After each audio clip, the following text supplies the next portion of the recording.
গোপালগঞ্জ মানে আওয়ামী লীগ, সেখানে নাকি আওয়ামী লীগ ছাড়া আর কেউ টিকতে পারবে না। পুলিশের উপর তারা আক্রমণ করে, এই বিষয়ে আপনি কি বলতে চান? পুলিশের উপরে যে আক্রমণ করলো সেই বিষয়ে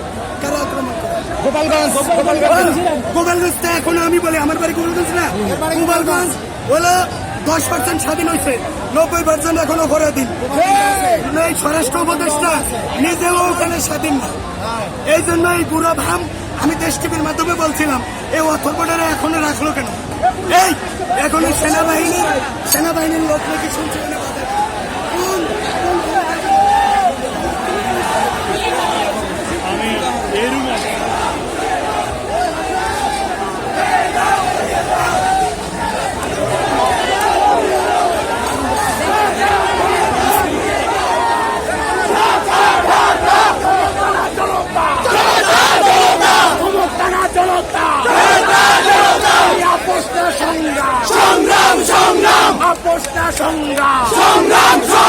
স্বৈরাচারের গদিতে, পাকিস্তানের গদিতে, স্বৈরাচারের গদিতে দালালি আর করিস না, দালালি আর করিস না।